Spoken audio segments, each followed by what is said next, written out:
Alton Knappenberger was 20 years old, from Spring Mount, Pennsylvania, a farm boy who had never fired a weapon at anything but rabbits before the Army got hold of him. On the morning of the 1st of February 1944, he crawled alone through the mud outside Cisterna di Littoria, Italy, with a Browning automatic rifle slung over his shoulder, 100 rounds of ammunition, and 6 of his company still alive behind him. Company C, 1st Battalion, 30th Infantry Regiment, 3rd Infantry Division, had gone into that sector with something close to 200 men. By the time Knappenberger reached the knoll, a slight rise in the flattest terrain in Italy, a German company was massing in front of him, and there was nobody left to call on. The company's officers were dead or wounded. The command structure was gone. What remained was a 20-year-old with a bar, and no good options. In the next 2 hours, he killed approximately 60 Germans. That number comes from his Medal of Honor citation, signed by General Mark Clark on the 8th of June, 1944. It wasn't rounded up. It wasn't inflated for morale purposes. The citation is specific about how he did it. 2 machine gun positions knocked out, 2 grenadiers killed at 20 yards, an anti-aircraft crew wounded, and an entire German platoon thrown back, all while artillery shells were landing within 15 feet of his position. When his ammunition ran out, he crawled 15 yards through active machine gun fire to strip clips from a dead soldier. Then he kept firing. The story that produced that citation is worth understanding in full, because it doesn't start on February 1st. It starts 3 weeks earlier, when the Allies landed at Anzio and discovered, too late, that the perfect plan had one flaw the planners hadn't accounted for. The Germans moved faster than anyone expected. The 22nd of January 1944, the Allied VI Corps, under Major General John P. Lucas, put 36,000 men ashore at Anzio in the first wave nearly unopposed. The landing was so clean, so complete, that correspondent Eric Severid cabled home that the beaches looked like a peacetime exercise. There were almost no Germans at Anzio that morning. The nearest significant German force was 40 miles away, at Monte Cassino, where the winter line had stalemated the Allied advance since November. The theory behind the landing was elegant. A force at Anzio, just 33 miles south of Rome, would threaten the rear of the entire German defensive line in Italy. Field Marshal Albert Kesselring, commanding Army Group C, would have no choice but to pull troops from Cassino to defend Rome. The Cassino line would crack. The Allies would advance up the boot of Italy, and Rome, the first Axis capital to fall, would be theirs by February. Churchill, who had championed the operation, famously described it as the plan to land a wildcat and rip out the German underbelly. What actually landed, he said afterward, was a stranded whale. Lucas was cautious, exceedingly cautious. His orders gave him discretion about when to advance, and he used that discretion to consolidate rather than push. For 6 critical days after the landing, while his beachhead was essentially unopposed, he dug in and built up supply. He had good reasons. His force was small, his flanks were exposed, and he'd watched the disaster at Salerno 4 months earlier when an Allied landing nearly got thrown back into the sea. Lucas didn't want Salerno to happen again. What he didn't fully appreciate was that every hour he waited, Kesselring was solving his problem. The German field marshal had spent 2 years perfecting the art of rapid defensive concentration. He pulled the 4th Parachute Division from Rome. He stripped coastal defense units from 100 miles of coastline. He redirected reinforcements meant for Cassino. By January 26, 4 days into the landing, the German 14th Army, under Generaloberst Eberhard von Mackensen, had sealed the beachhead perimeter with 3 divisions and elements of 3 more. By January 30, when Lucas finally ordered his first significant push toward Cisterna and Campoleone, the Germans were waiting with artillery registered on every road. That January 30 push, the assault on Cisterna, was where this story truly begins, because it was also the night that destroyed the best American ground force on the Italian peninsula, Colonel William O. Darby commanded the 1st, 3rd, and 4th Ranger Battalions, the most experienced American infantry in the theater, veterans of North Africa, Sicily, and Salerno, men who had been in combat for 2 years and had never been stopped. Darby's plan was to slip 2 Ranger battalions, 767 men, through the German lines along the Pantano drainage ditch in darkness, reach Cisterna, and take the town before dawn. The 3rd Battalion would follow to exploit. The 4th Armored Field Artillery would plaster any Germans who showed up. What nobody knew was that 36 German battalions were assembling in exactly that area, preparing for their own offensive. The 715th Infantry Division and elements of the Hermann Göring Panzer Division were moving into the very ground the Rangers were moving through in the dark, in opposite directions. The Rangers infiltrated 7 miles behind German lines without being detected. They reached the outskirts of Cisterna in the dark hours of January 30. Then, as dawn came up, they found themselves in the open, surrounded on 3 sides, and there were 17 Panzer IV tanks grinding toward them across the flat fields. In the next several hours, both Ranger battalions, 767 men were destroyed, 12 were killed, 36 were wounded. 743 were captured and marched through Rome in a German propaganda parade. 6 Rangers got back to Allied lines. Darby stood at his command post and lowered his head into his hands. He didn't say anything. His staff didn't say anything. There was nothing to say. The 3 Ranger battalions that had fought from Tunisia to Anzio were disbanded that week. They never reformed. When the reports from Cisterna reached Washington, it was the worst single-day loss of American Special Operations Forces in the entire war. The 3rd Infantry Division, Alton Knappenberger's division, was positioned on the right flank of the beachhead, straddling the Mussolini Canal and stretching towards Cisterna. The 3rd was commanded by Major General Lucian K. Truscott, Jr., one of the 2 or 3 best American division commanders in the war, a man who drove his troops mercilessly, precisely because he understood what happened to troops who weren't ready. Truscott had developed the Truscott Trot, a forced march pace of 5 miles per hour sustained for miles, double the Army standard specifically because he believed American soldiers would need to move faster than anyone thought possible. He was right, though the proof of that came later, during the breakout. In February, at Anzio, what his men needed wasn't speed, it was endurance, the ability to sit in a flooded ditch for a week and still fight when the moment came. The 30th Infantry Regiment, Rock of the Marne, held a portion of the line north of the Mussolini Canal. The terrain was the worst possible terrain for defending infantry. The Pontine Marshes, reclaimed by Mussolini's engineers in the 1930s, was absolutely flat farmland, cut through with drainage ditches that flooded in winter. There were no hills, no tree lines, no natural cover of any kind. Every position had to be dug, and digging meant fighting the water table, the foxholes filled faster than men could bail them out. Trench foot became epidemic.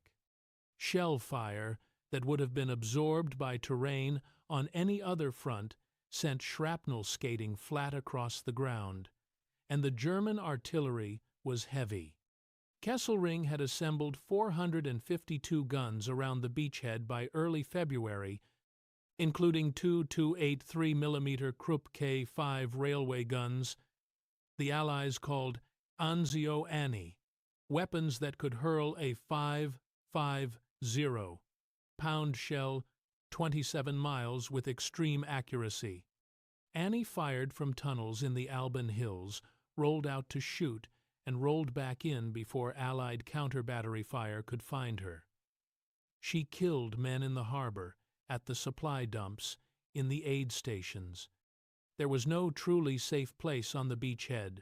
Wounded men in hospital beds were killed by shell fire. The beachhead was 16 miles wide and 7 miles deep. At its deepest point, you couldn't get far enough from the front to be out of range of German guns. Into this situation, in late January 1944, came Alton Knappenberger. He had been drafted the year before from Montgomery County, Pennsylvania, a place of dairy farms and country roads. He was 20 years old, 5 feet 9 inches, 150 pounds. He had been assigned to Company C as an automatic rifleman, the BAR man, the man who carried the squad's heaviest weapon. The BAR weighed nearly 20 pounds with a full magazine and was difficult to fire accurately from the hip, but Knappenberger had a gift for it. He had the patience to wait for the right moment and the nerve to hold his position when other men ran. By February 1, he had been in combat for approximately a week. He had survived the fighting that had already reduced Company C to a fraction of its strength. What happened that morning is documented in 2 separate sources, his Medal of Honor citation and a post-war account by the 3rd Division historian, and the accounts agree in their specifics. A German counterattack began at dawn. Multiple companies were advancing across the flat terrain toward the remnants of Company C's position. Knappenberger could see them from the knoll they were in the open, moving in bounds, well organized and well supported by their own machine guns. The problem wasn't that they were coming. The problem was the angle. The German machine guns had Company C's main position pinned. Any American soldier who raised his head got shot at. The German infantry was advancing under the cover of that fire, and if they reached the American foxholes, which they would, at the rate they were moving, the 6 men remaining couldn't stop a company-strength assault in flat terrain. Knappenberger moved without being ordered. He took his BAR and crawled to the knoll, a rise of perhaps 4 or 5 feet, enough to change the geometry of the fight. From the knoll, he had a lateral angle on the German machine gun positions, and more importantly, he was looking down the line of the German infantry's advance rather than head-on at it. What that angle meant, in practical terms, was that his BAR fire could travel along the length of a German formation rather than into its face. One round could pass through multiple men. One burst could cut through a line of soldiers advancing in a column rather than deflect off the first man in a line. He opened fire on the first machine gun position and killed the crew. He shifted to the second machine gun position and killed that crew. The German infantry kept advancing. They had momentum, and they had numbers, and they couldn't stop without orders from officers who were still behind them. 2 Germans crawled toward the knoll to within 20 yards and threw grenades. Knappenberger killed both of them before the grenades landed. An anti-aircraft crew repositioned to bring direct fire on him. He wounded the gunner and suppressed the weapon. The German platoon advancing toward his position, 30 or 40 men stalled. It stalled because the fire coming from the knoll was accurate, and it was coming from an angle they couldn't suppress. They were pinned by a single BAR man. When they broke off the advance and fell back, Knappenberger kept firing until they were out of range. Then his ammunition ran out. He crawled 15 yards through active machine gun fire to get more ammunition from a dead soldier. Then he went back to the knoll. By the time the fight ended, 60 Germans were dead. Knappenberger's fight was not an isolated act of individual courage. It was the product of a system, and understanding the system is the only way to understand how the Anzio beachhead survived at all.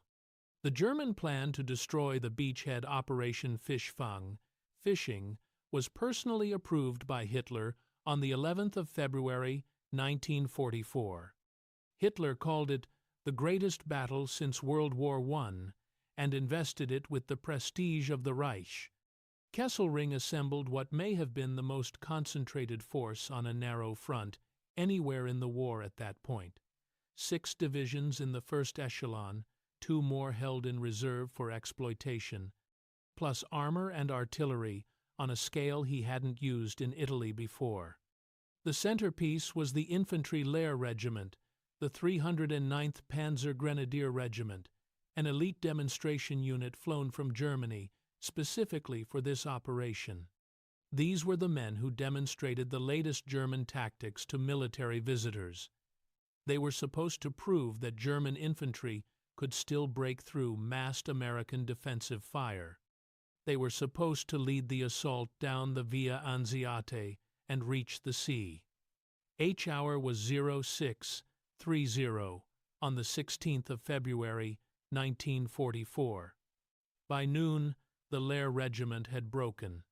It broke because American artillery killed a high percentage of its officers in the first hours of the attack, and the enlisted men, advancing through the flattest terrain in Italy with no cover, were cut to pieces by the same mathematics that had protected Knappenberger's 6 survivors 15 days earlier.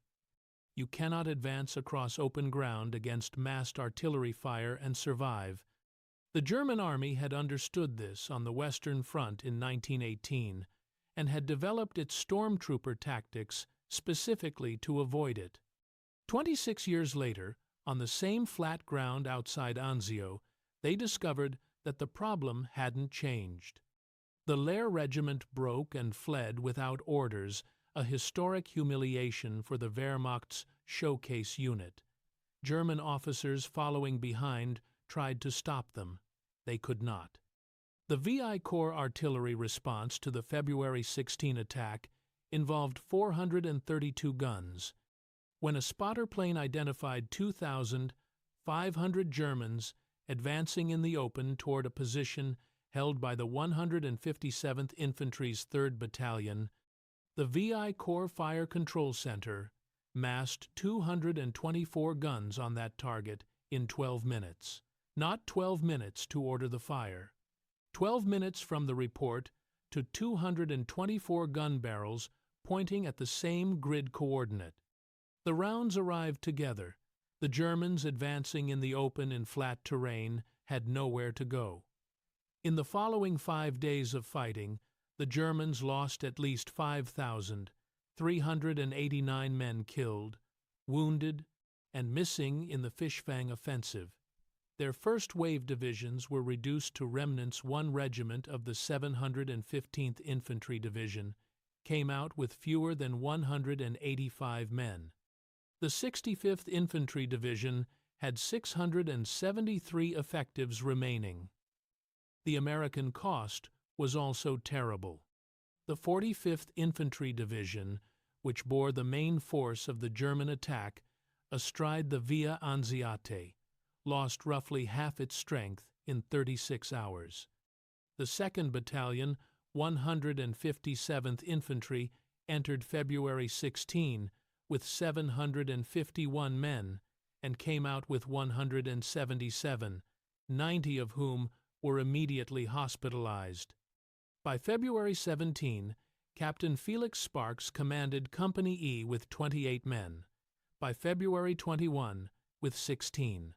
Sparks led a breakout on February 22-23. Fewer than a dozen reached British lines. Sparks was the only man from E Company to survive the entire engagement and continue fighting. Southwest of Aprilia, carved into the sandstone, were a series of tunnels built during World War I. No one was entirely certain of their original purpose. Though the 3rd Division's historian guessed they were for ammunition storage, the ceilings were low, the chambers were dark.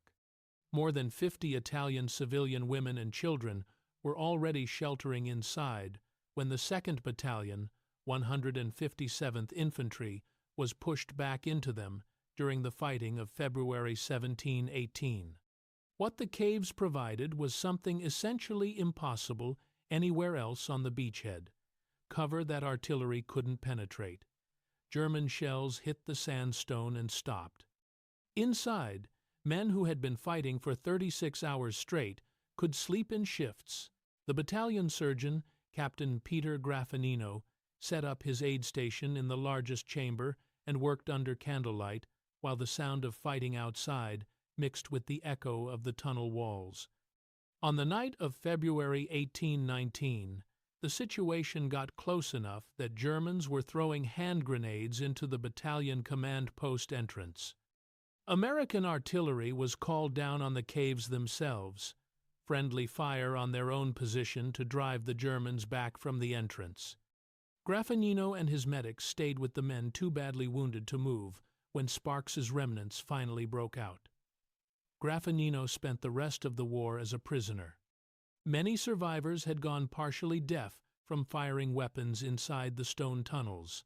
Several had trench foot severe enough to require amputation. The men who came out were the ones who were still ambulatory. On the right flank, along the Mussolini Canal, something different was happening. The 1st Special Service Force, the Devil's Brigade, a joint Canadian-American outfit under Brigadier General Robert T. Frederick, held 8 miles of perimeter with approximately 1,200 combat soldiers. 8 miles. A full infantry division would have had 12,000 men to hold it. They held it through aggression. Every night, FSSF patrols crossed the canal and entered the German positions. They killed sentries, took prisoners, destroyed equipment, and left.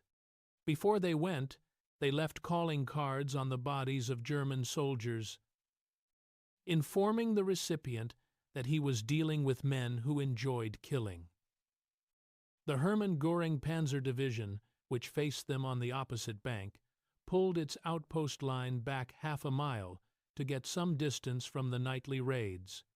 This was the most feared armored division in the German army, choosing, voluntarily, to give ground to men they significantly outnumbered, because the alternative was losing a sentry every single night and never knowing when or where the next raid was coming. Frederick himself was wounded 3 times during the Anzio campaign. Each time, he refused evacuation. The Devil's Brigade held those 8 miles for 99 consecutive days. What made Anzio ultimately survivable, and this is the part that never quite makes it into the stories about individual heroism, was ammunition. 6 LSTs left Naples every day. Each carried 1,500 tons of cargo. Of that cargo, 60% was ammunition, approximately 900 tons of ordnance arriving every 24 hours. Each ship was organized so that drivers could roll vehicles directly off the ramp and onto the beach road without a crane or a dock, because Anzio didn't have a deep water port. The process had been worked out to the minute at a logistics depot in North Africa, and it ran without stopping for 4 months. The Germans had no equivalent. Kesselring's guns outranged the Allied artillery in several cases, and his ammunition was technically adequate, but his supply lines ran through mountain passes and single-track roads under constant Allied air attack. American P-40S and A-20S hunted German supply trucks in the Alban Hills day after day. By the time Fischfang was launched, German artillery could manage perhaps 1,500 rounds per day at maximum effort. Allied artillery, on the same day, fired 20,000 rounds. On February 29, During the Third German Offensive, VI Corps fired 66,000 rounds in 24 hours, more than 40 shells for every shell the Germans could send back. When an American soldier called for fire support, it arrived. Consistently, reliably, within minutes, because the ammunition was there and the coordination system, the Fire Direction Center, had been refined to the point where a single observer could command 100 guns simultaneously. The Germans had no equivalent Fire Direction Center. Their artillery was well served and well aimed, but it operated gun by gun rather than as a massed system. American guns operated as a system, which is why 224 of them could be pointed at the same grid in 12 minutes. It is also why Alton Knappenberger, crawling back to his knoll with a dead man's ammunition clips, was not fighting alone. He was the tip of a machine that extended all the way back to the factories in Ohio and Pennsylvania and Michigan that had produced those clips, and the ships that had moved them, and the trucks that had driven them to his company's position the night before. The 60 Germans he killed that morning died because of everything behind him as much as because of anything in front of him. The city of Aprilia, the factory, the men called it, sat at the center of the whole campaign, and it changed hands so many times that the soldiers stopped keeping track. The British 1st Division took it on January 25, 3 days after the landing. German paratroopers took it back on February 9 after 5 days of fighting so close that men used the same building simultaneously, one side on the ground floor and one side in the cellar. The 179th Infantry Regiment of the 45th Division counterattacked on February 11 and 12, taking serious casualties in urban fighting that included hand-to-hand combat in the streets. By February 14, the Germans had retaken most of it. The factory's distinctive Mussolini-era church tower and matching City Hall tower served as observation posts for whoever held them, which meant whoever did not hold them was being watched from 2 stories up every minute of every day. Sergeant William Pullum commanded what remained of Company K, 157th Infantry, because all of the company's officers were dead. An infantry company without officers is an infantry company commanded by its most capable sergeant, and Pullum kept his men in their positions through the week of Fischfang, because there was nowhere to go that was safer and because the order to hold hadn't been changed.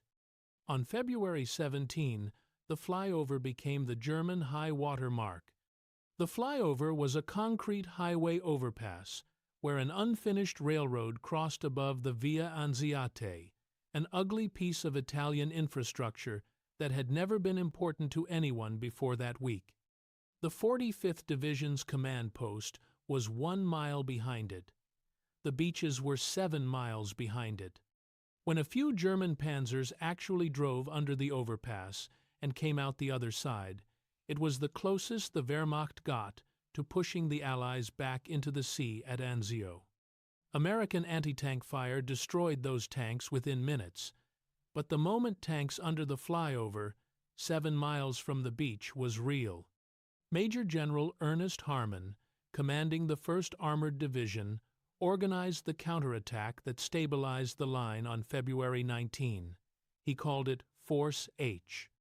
It was composed of whatever was available, tank companies, infantry remnants, artillery that could be moved on short notice, and it pushed the Germans back from the flyover and re-established a coherent defensive line. Harmon wore a pistol on each hip and believed in leading from the front in ways that his subordinates frequently found alarming. During the counterattack, he drove his jeep into the fighting and directed tank platoons by radio from less than 100 yards behind the action. By February 20, the German command had accepted something that Hitler had not yet accepted. Fischfang had failed. Kesselring told Mackensen that his forces could no longer break through. Mackensen, who had doubted the offensive from the beginning and had said so in writing, began requesting permission to go permanently onto the defensive. Hitler refused. He ordered a follow-up offensive. On February 29, the LXXVI Panzer Corps attacked toward Cisterna across the flat fields along the Mussolini Canal. This was the third major German offensive at Anzio in 30 days. The 3rd Infantry Division held that sector. Truscott had prepared 3 defensive lines, an outpost line, an intermediate line, and the main beachhead line. He had also arranged with VI Corps artillery for what amounted to a standing order. If the outpost line was broken, every gun available fired immediately, without waiting for a request. The artillery response on February 29 was 66,000 rounds. German units trying to advance across the same flat terrain that had killed them in January and February found the same result in March. By the end of the day, the 3rd Division had taken more than 900 casualties, an appalling number, but the German assault had been stopped cold. The LXXVI Panzer Corps lost approximately 3,500 men and 30 tanks in 5 days of fighting for no gain. It was after this offensive that Mackensen formally told Kesselring that continuing to attack was impossible. The German army at Anzio went on to the defensive and stayed there until the Americans broke out in May. Alton Knappenberger's Medal of Honor was presented by General Mark Clark on the 8th of June, 1944. Knappenberger was 20 years old. He had been fighting for perhaps 2 months. He was still in uniform and still in Italy, because the army doesn't stop the war to celebrate the men it decorates. There is a photograph of the ceremony. Knappenberger is standing at attention, and General Clark is pinning the medal, and both men are in dress uniform in an Italian field, and the expression on Knappenberger's face is hard to describe. Not proud, not overwhelmed, more like someone who is paying close attention to something happening to someone else. He survived the war. He came home to Pennsylvania. He married, worked, lived quietly in Spring Mount for the rest of his life, and according to his family, he did not talk much about Anzio. He died on June 21, 2008, at 84 years old. He is buried at the Spring Mount Cemetery. The same geometry that explained his fight on the knoll applied to the whole battle, scaled up by a factor of thousands. The American defensive system at Anzio worked because it could mass fire faster than the Germans could disperse to avoid it. A single observer could call 2 2-4 guns to the same grid in 12 minutes.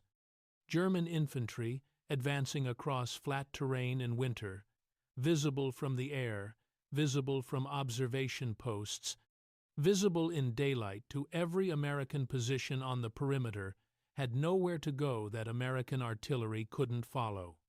The Fischfang offensive lost at least 5,000, 389 men in 5 days, and achieved a maximum penetration of a few thousand yards. The Lehr Regiment broke and fled. The 3rd offensive lost 3,500 men in 5 days. The German army at Anzio was systematically reduced by a combination of individual men, like Knappenberger, holding their positions, and the industrial machine behind them that ensured ammunition never ran out. Between January 22 and June 1, 531,511 long tons of supplies came ashore at Anzio, 3,920 tons per day, every day, without stopping. 60% of it was ammunition. The ships left Naples at a fixed schedule and arrived at Anzio at a fixed schedule, and the trucks were staged and loaded and driven to the dumps without anyone stopping to recalculate whether it was worth it. It was built to run automatically, which is what systems do when they're built correctly. Germany's system could not match it. Kesselring acknowledged this after the war, captured in the U.S. Naval Institute's proceedings. Without the Mediterranean campaigns, without Anzio, specifically Germany, would not have been worn down enough to lose the war in the West. Colonel Siegfried Westphal, Kesselring's chief of staff, compared the failed February offensive at Anzio to the 8th of August 1918, the Black Day of the German Army, the day at Amiens when the British broke through and the German command first understood that the war was lost. Westphal said the troops were no longer capable of offensive action. Most of the pre-war commanders were dead. The replacements couldn't coordinate the different arms simultaneously in combat. The mathematics of 1,918 massed fire defeating exposed infantry on flat ground had reasserted itself in the Italian mud outside Anzio. The beachhead did not fall. Kesselring's post-war estimate of his losses around the beachhead was 40,000 men. On the 23rd of May, 1944, VI Corps broke out. Truscott's 3rd Infantry Division went through Cisterna, the same town that had destroyed the Rangers in January, and this time they were attacking with full strength, full ammunition, and 4 months of experience built up on that flat, wet ground. They took the town on May 25 after house-to-house fighting that reduced several German battalions to company strength. The 1,500 Allied artillery pieces that opened the breakout fired a 40-minute preparatory bombardment before any infantry moved. The 1st Armored Division, trying to exploit the breakthrough, lost between 86 and 100 tanks and tank destroyers to mines and anti-tank fire on the first day, a number that would have ended the offensive capacity of any other armored force in the theater. The Americans kept going anyway, because there were more tanks staged behind them. The supply system that had run at 3,920 tons per day for 4 months had also been stockpiling everything needed for a breakout. And the breakout could absorb losses that no other army in the war could absorb and continue. Rome fell on the 4th of June, 1944, the first Axis capital to fall. 2 days later, Normandy. Felix Sparks, who had commanded 28 men from the caves, was promoted. He later commanded his regiment at Dachau in May 1945 and was one of the first Americans to enter the camp. The sight of what was inside changed him permanently. He spent the rest of his life working as a judge in Colorado and rarely spoke about the war in public. The 2nd Battalion, 157th Infantry, which had gone into the February, fighting with 751 men and come out with 177, was rebuilt with replacements and continued fighting until the end of the war in Europe. Of the original men who entered the caves in February 1944, relatively few survived the whole campaign. The 1st Special Service Force was disbanded on the 15th of August 1944 in Menton, France, after 99 days at Anzio, the Rome breakout, and the liberation of Elba. The ceremony was the last time its men were together as a unit. Canadian soldiers and American soldiers shook hands and went back to their respective armies. And that particular combination, that specific way of fighting, that specific willingness to cross the canal every night and leave a calling card on a dead German sentry, was never exactly replicated. Robert Frederick continued to be wounded. By the end of the war, he had been wounded 9 times. He ended the war as one of the youngest American generals. Alton Knappenberger came home from the war to Spring Mount, Pennsylvania, and went back to the kind of life he had before, ordinary, quiet, a life of work and family in the county where he grew up. He kept the medal around the house. He went to reunions sometimes. When reporters came to ask him about Cisterna, about February 1, about the 60 Germans. He was patient and accurate, and not particularly dramatic about any of it. He had moved to the knoll because the angle was better.